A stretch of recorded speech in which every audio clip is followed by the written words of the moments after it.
Alors, comme on le dit, la peur tue le rêve. Ouais. Et il faut... Non, mais attendez.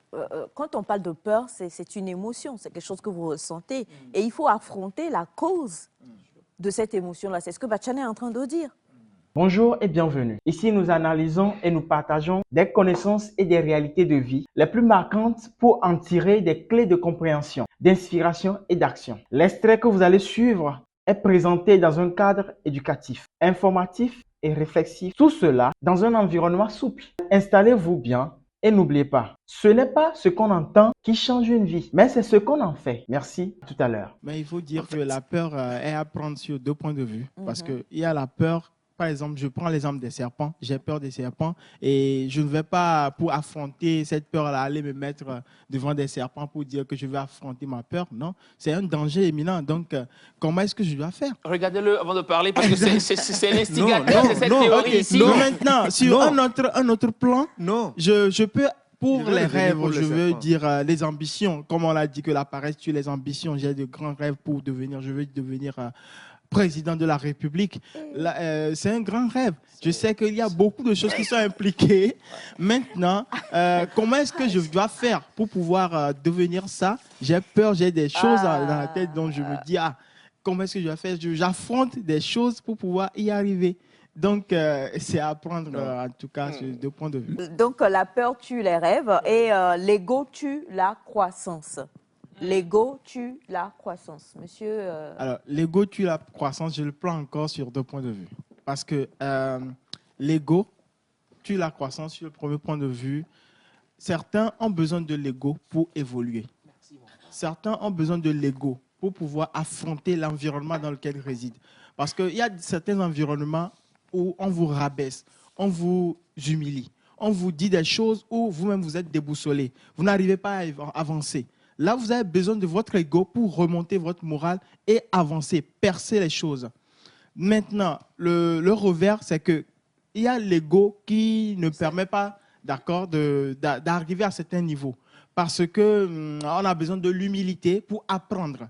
C'est de là qu'on parle ici, l'ego tue la croissance. Parce qu'à certains niveaux, quand on n'est pas humble, on ne peut pas apprendre de ces personnes qui sont peut-être, qui ont des choses qui doivent nous fournir pour pouvoir arriver à accomplir notre destinée. Donc, c'est apprendre sur deux points de vue. Exactement. Le doute tue la confiance. Monsieur Wanda?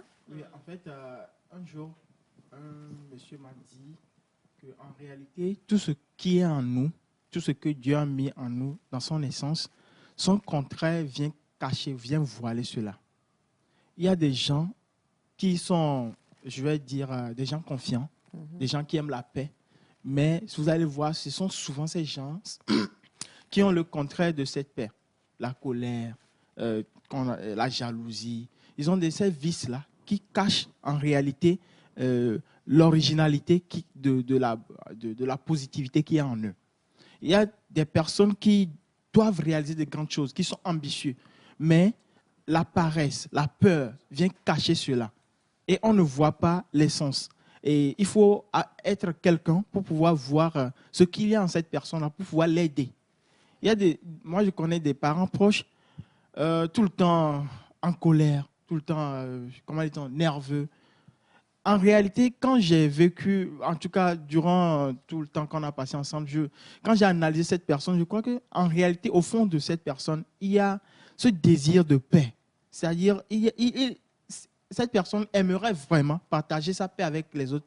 Mais comme cette personne ne sait pas comment exprimer cela, partager cela, vu les expériences de vie qu'il a eues, vu tout ce qu'il a eu à vivre, donc il y a eu le contraire qui a voilé l'originalité. Donc, vraiment, on doit travailler. Si nous voyons des vices chez nous, nous voyons des choses, on doit savoir qu'il y a vraiment le contraire chez nous. Moi qui manque de confiance, je dois savoir, moi qui ai le doute en moi, je dois savoir qu'il y a vraiment une grande capacité de confiance que je dois développer, qui est déjà en moi et que je dois développer.